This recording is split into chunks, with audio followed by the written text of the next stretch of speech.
The gravity of the time is such that every new avenue of peace, no matter how dimly discernible, should be explored.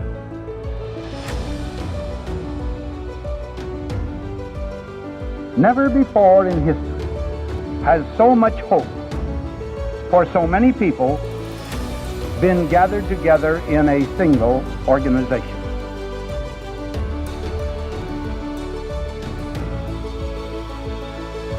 You will provide a great share of the wisdom, of the courage, and the faith which can bring to this world lasting peace for all nations and happiness and well-being for all men.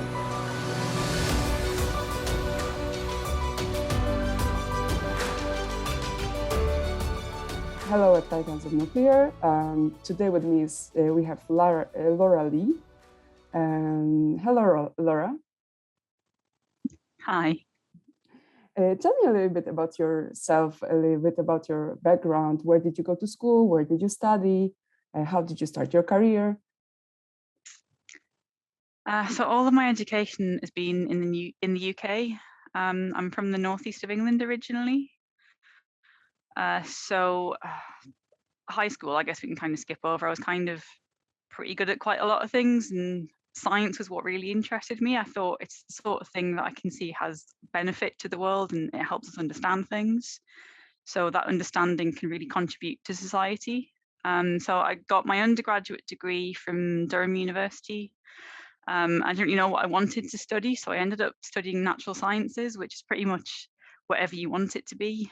So the degree I came out with was earth science with astronomy, which a friend of mine refers to as doing geology in space, two very different things.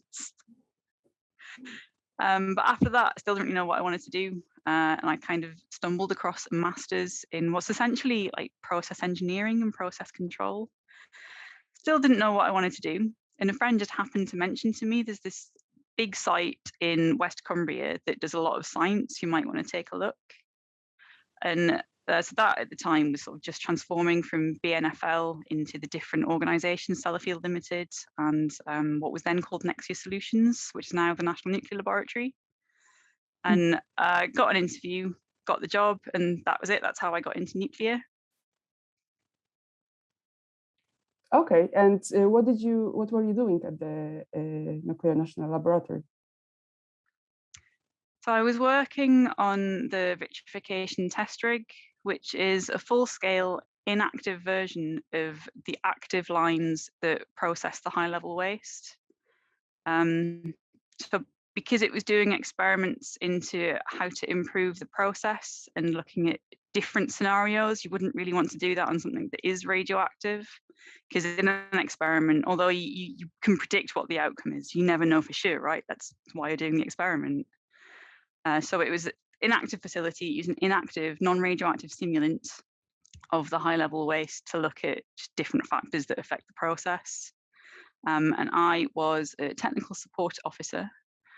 So I was trained to work on shifts. Turns out I wasn't very good at that because they're 12-hour shifts and sometimes they're overnight, and I'm not good with different sleep patterns. I was also analysing a lot of plant data and writing reports talking about how the plant performed under different conditions. So the purpose of the plant is to turn the high level waste from a liquid into a solid glassy waste form. So some reports about what that glass was like as well as a product, how durable was it, whether it was a glass or not, that sort of thing. Okay, and so you said you were working with inactive substances also. As I understood it well, it was supposed to be a mock-up of the real waste that so that you can develop a technology that is the most optimal for the actual high-level wastes. Yeah, that's right. So it was chemically similar, and all the elements that would only be radioactive were sort of taken out of that simulant, and the non-radioactive elements were prorated up. Mm-hmm. And even though the substances were not radioactive, what was the regime in the laboratory? Was it following the standard nuclear industry practices, or was it a little bit more relaxed because these were not dangerous elements? Because it was on a nuclear licensed site, even though we weren't dealing with radioactivity, you still had to follow the same procedures. So it was still very stringent, and everything you did was quality checked. Everything you did, you had to be trained for. So yeah, it was exactly the same as if you were working with the radioactive material. The only difference was you could actually physically handle this stuff. You weren't behind shielding. All right. And so this was your first job, and then later, how did it develop in your career? Did you use it later, or you decided to try something new? So I moved away from it for a bit. So I did 2 years working for the National Nuclear Laboratory, and then I was a safety consultant for a little bit. My reason for doing that was I thought I'd learn a lot more about the industry, and I could sort of, again, use my knowledge to help people do things and facilitate doing things safely. But it turns out safety consultancy is really, really slow. Oh yeah. And yeah, I ended up being stuck in a loop of going through the same quality checks and never actually producing a document for anyone. Okay. And that was sort of in the 8 months I was doing it anyway. And I thought, I'm a scientist. I really like doing science. Maybe I should go back to doing that and stop doing all this paperwork. So I started looking for something else, and I found a PhD that wasn't even in the nuclear industry. So I spent 4 years sitting in front of a computer simulating molecules. They were these polymers that are porous and they interact with carbon, CO2. So it was looking at how they could capture CO2 from different processes. And that was all sort of atomistic level modeling type work. And then from that, I was looking around for a job at the end of my PhD, like all students do, and came across a new lab that had been set up in Cumbria, working with the nuclear industry, but part of the university that I was doing my PhD at. And they just happened to have a job opportunity going that apparently I was the ideal candidate for. All right. So so what is this job right now? Can you give us a little bit of a detail to your current position? Well, so the job that I was doing, it was initially for 2 years. It was a knowledge exchange fellowship. So because the lab was fairly new and it was still being established, it was about doing short-term packages of work for different people in the industry. So doing experiments into radiation science to prove the benefit of the facility. So then more people would come and use it. So it would set up longer-term projects. So I did that for a couple of years, and then that got turned into a fellowship that was for 5 years. And my fellowship ended a few months ago. So I've gone freelance, having had a career, having worked for other people for a bit, and having been in academia and seen both sides.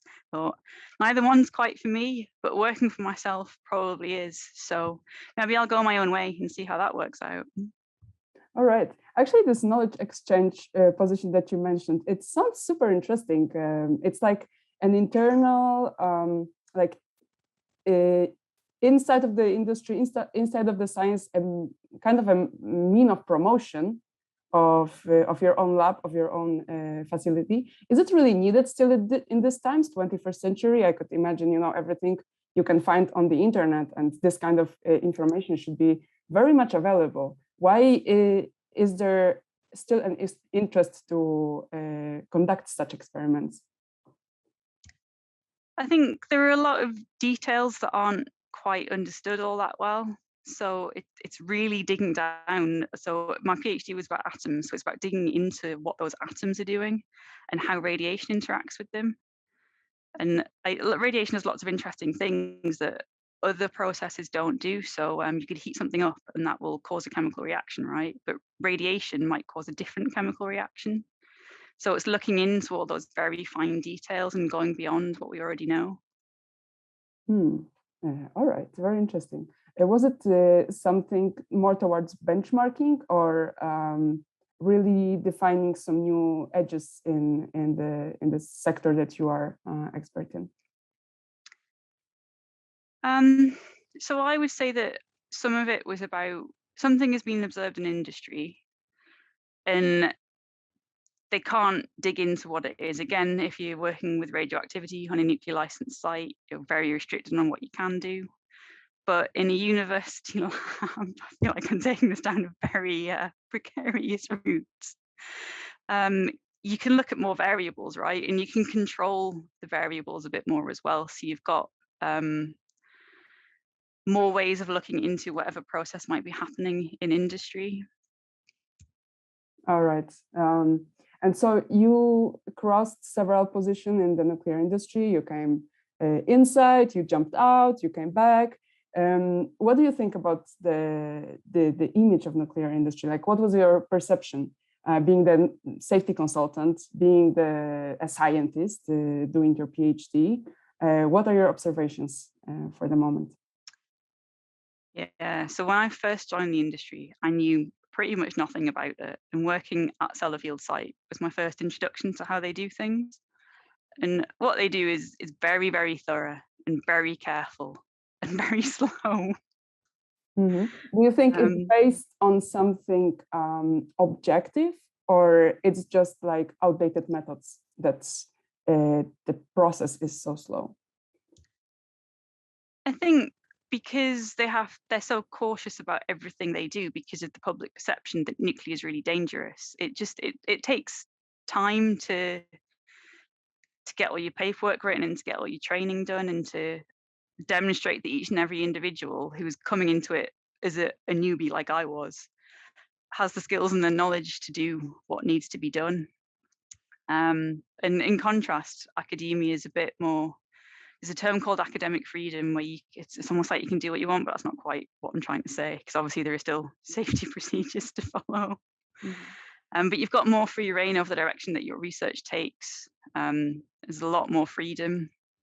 And I think what I learned from the safety consultancy is there are many ways of doing the same job safely. And it would be nice if people could just agree what you have said you want to do is safe and you can get on with it. And I felt like that wasn't happening on the projects that I was working on.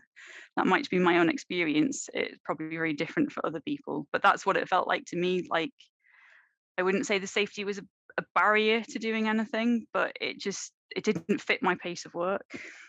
All right. Yes, I guess there is a certain profile of an employee that fits well in the nuclear industry, while maybe for some people it may be a little bit, let's say, too rigid to continue working in this scheme. But what I'm wondering is, to which extent is it the problem of the as I said before, outdated methods that can be maybe upgraded, for example, with the digitalization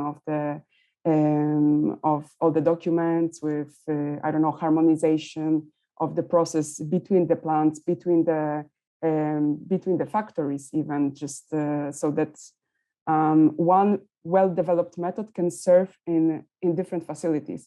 Do you think this could help permanently change this problem that you were seeing, or there is something more inherent to the nuclear industry that cannot be fine-tuned with these small updates? I think it's the sort of technological changes, they do serve a purpose, but it also feels like there are a lot of people that are so used to doing things the way they've done, they don't necessarily want to do it differently. Mm-hmm.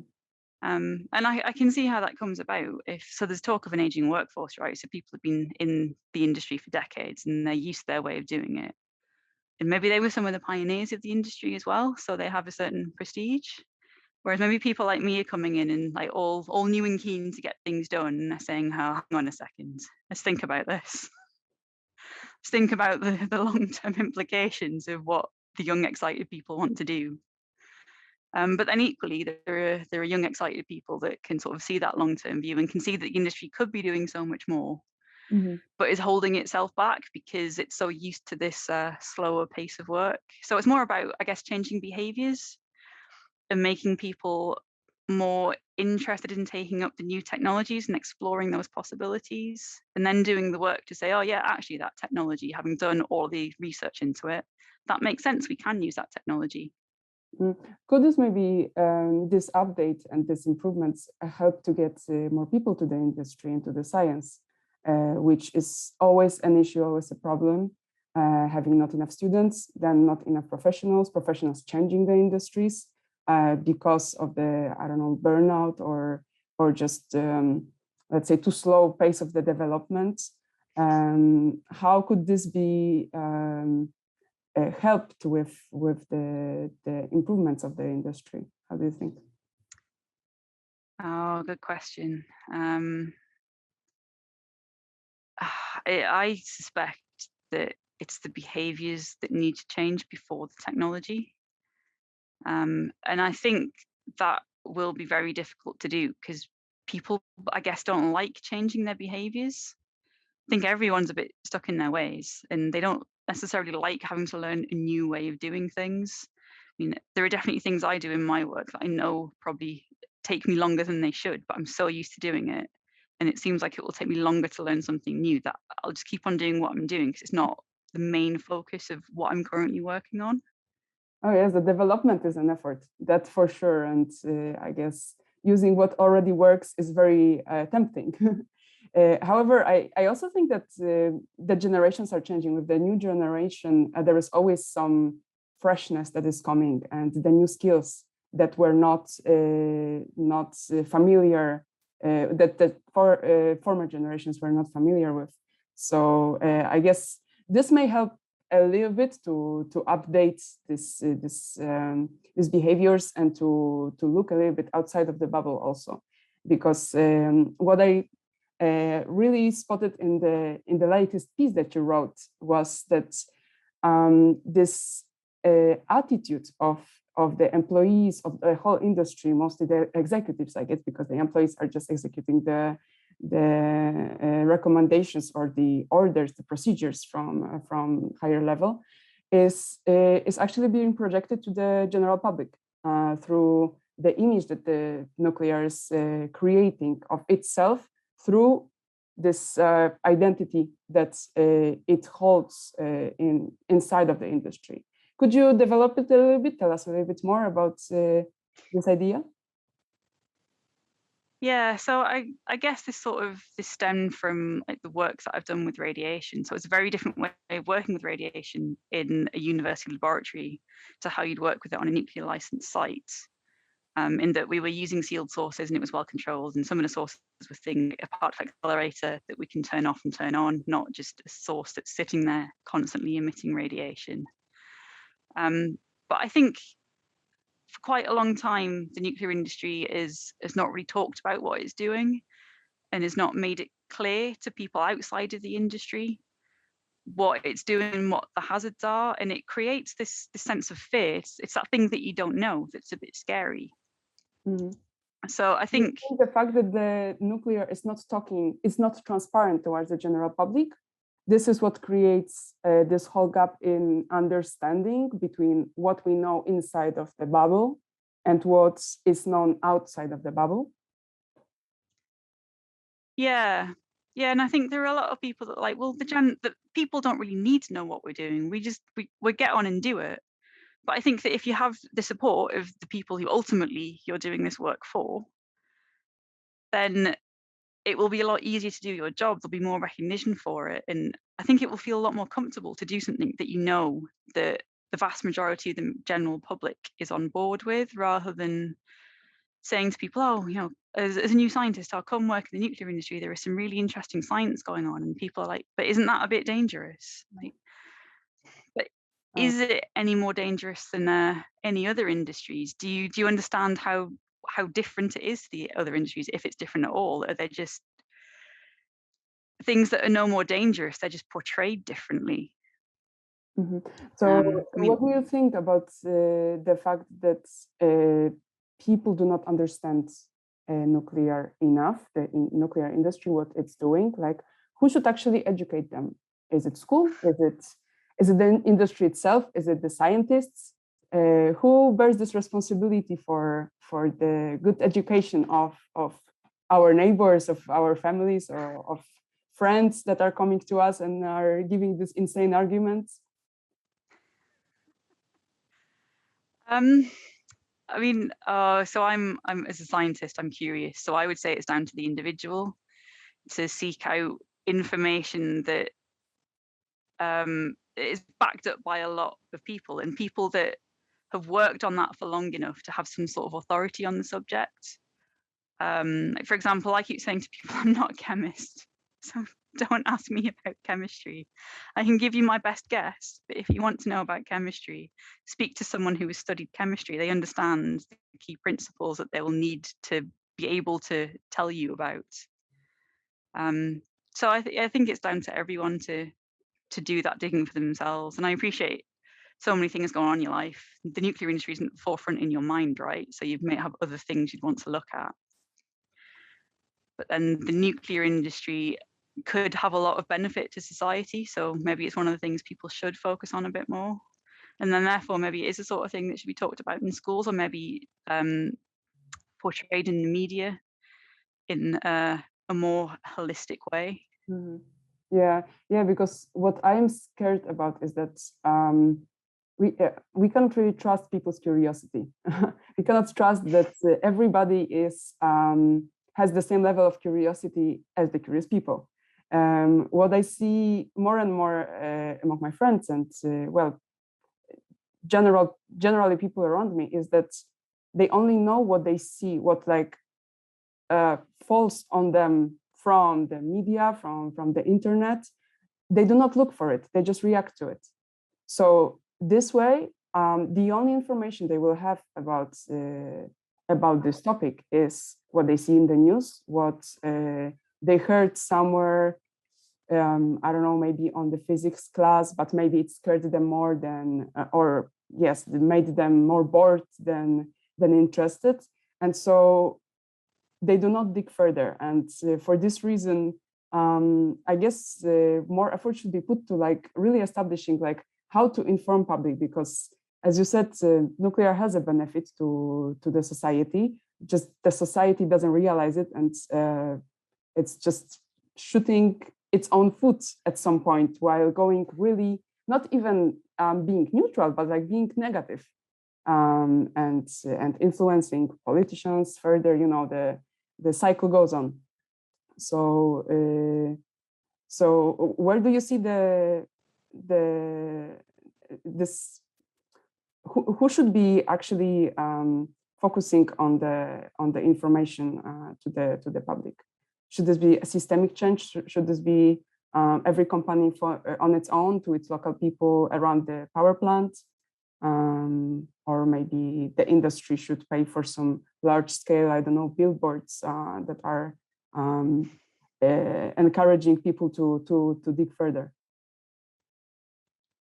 Yeah, that's a tricky one to answer, isn't it? Because obviously, if it's the industry that's paying for the advertising, you could just say, well, that's just propaganda. Of course they're going to say that. Of course they're going to want people to buy into their own technology because they stand to gain from it.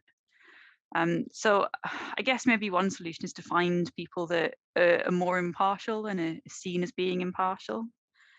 To find some advocates that don't have an agenda. I heard in a podcast I was recently producing, I think an audience member mentioned, it might have been after the episode was recorded, they said that someone like Greta Thunberg is probably a good example of someone that's impartial because she's quite young and she obviously doesn't have an agenda as someone who's been around for 40 years and has worked in the industry for all that time would have to push on people. So maybe the younger voices have more to contribute. Mm-hmm. Yeah, that's what I totally agree with, and I can see more and more. This makes me happy actually to see more and more young NGOs who just start with being a group of friends and then organize themselves and just become a front of the communication about nuclear. However, I guess what is always the problem is the funding and how to make this organization alive, how to pay these people to pay their bills while they are working for this for the benefit of the community. As we go on, one thing that I really got interested in among your observations in the article and in the pieces that you create was the remark that nuclear is not an industry that is special in its concerns, in its safety regards, in its interest to stay afloat while the public is going a little bit against it. Which industries share the same fate as nuclear, in your opinion?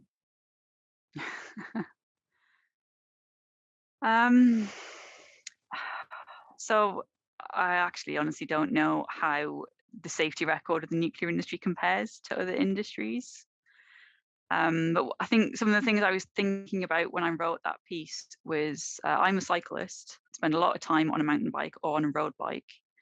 A lot of people say that cycling is dangerous, but to me, it's not. I've never been knocked off my bike. I've never had a serious accident. I've maybe grazed my knee on a mountain bike occasionally doing something I possibly shouldn't have. But to me, cycling isn't dangerous. But a lot of people that aren't as familiar with it would say that it is. And I do know people that have been knocked off their bikes, but I think that sometimes it comes down to how you react to a situation and what's going on around you. It depends on where you're doing that thing. So I think it's more about there's a perception that one industry is more dangerous or more difficult than another, but that may not be the case. Mm. One example that I could think of that I actually see quite often being compared to the nuclear industry is the aviation industry. And we work quite a lot on the examples from the aviation industry. But what I always see is trying to draw conclusions from the accidents, trying to analyze the human factor in them, trying to analyze the technological part. But I don't see much of the examples of the industries that were in this misery, that were in this image crisis, but they got out, that they managed to communicate efficiently enough to be perceived as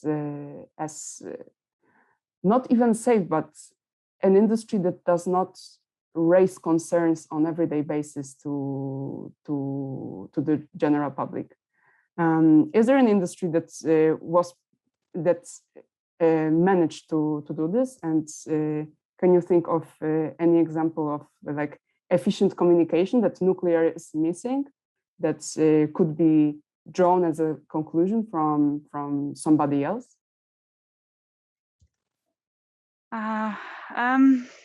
You often hear it said that if you keep talking about safety and how safe a thing is, people question why you're doing that. And it sort of raises this idea in your mind that it is unsafe because people keep focusing on safety.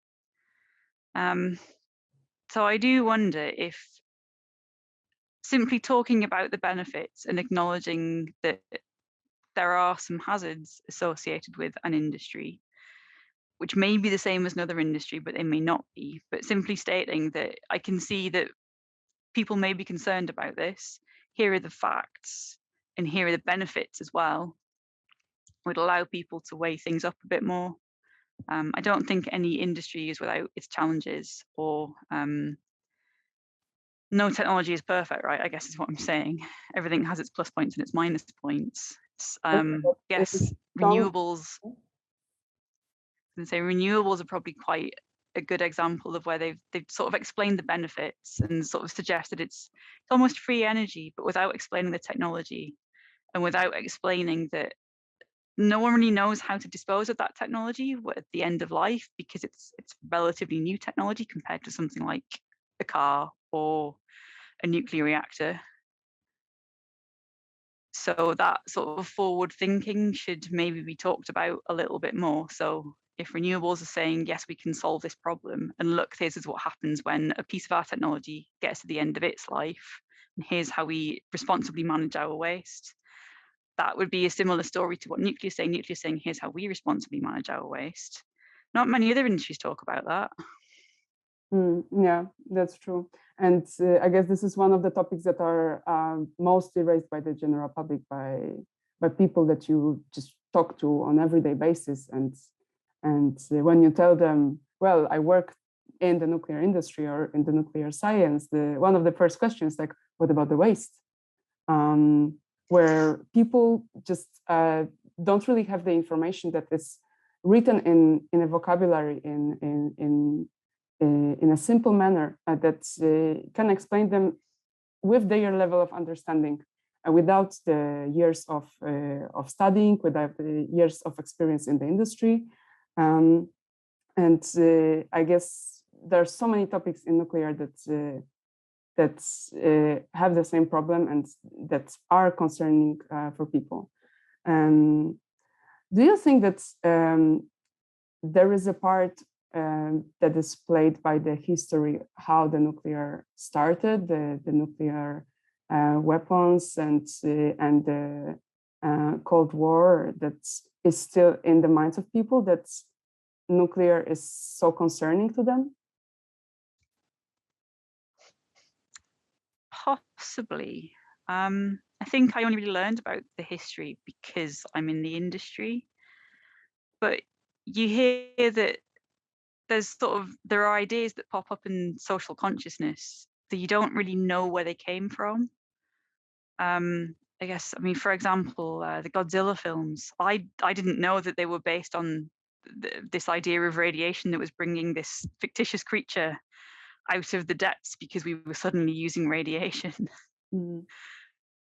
And I think people are they get the impression something is a certain way, but you don't really stop to question why, because it's inherent in the language that we use. That's a very vague answer, but I don't. It's not a science that I'm familiar with. How language shapes how we view the world. Yeah. So as we are slowly wrapping up, what I would be super interested in is what you would like to see in the coming, let's say, 5 years, to change inside of the industry, maybe outside of the industry, so that these concerns that we just raised and a little bit of the concerns that the public bears that are not always funded, that they go a little bit to the positive side, and they either get solved or they get better understood. I think as an aim for the industry, it would be nice to see a commitment from government for new nuclear reactors to be built. There's been a lot of talk about it for a very long time, and exactly what technology we're going to build seems to keep being uncertain. So it'd be really nice if government said, this is how much capacity we need. This is the technology we're interested in. We will supply this funding to allow it to happen within the UK anyway. And that would be a good solution. And I guess the other thing is having a community step forward to volunteer to host the geological disposal facility would make a huge difference. There are so many scientists and engineers putting so much effort into trying to build safety arguments with so many unknowns because we don't know where the repository will be based, that it would make such a huge difference. I can't even begin to describe how many scientists would suddenly go, we know what we're doing now, we can get on and do it.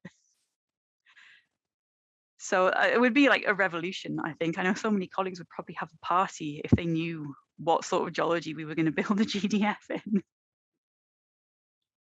Oh, yeah, totally.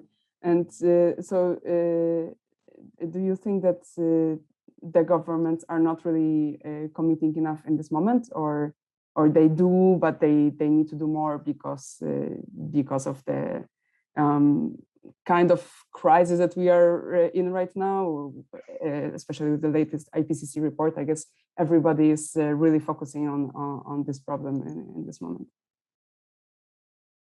Yeah, I think a lot of industries are in the same boat in that respect, that it always seems like it's the individual and the companies that have to put all this effort into making change happen. And government will say something, will say we should be doing this, but they don't say we need to do this and this is how we'll do it. There's no definitive plan for how as a nation we'll get from where we are now to the targets that we need to achieve.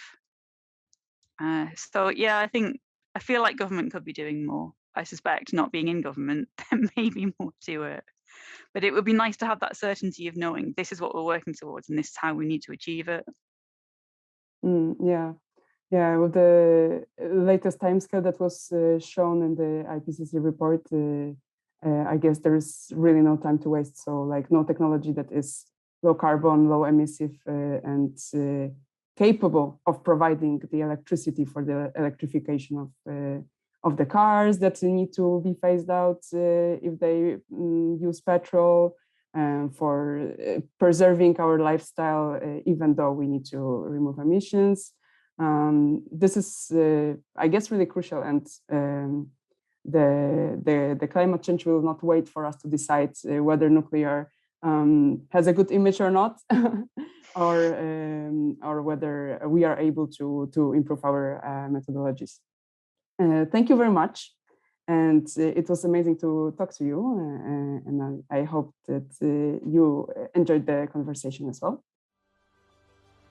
Yeah, it's nice to meet you too. Thanks for inviting me onto this. It's been enjoyable. And initiate at least a new approach to the many difficult problems that must be solved in both private and public conversation if the world is to shake off the inertia imposed by fear and is to make positive progress toward peace.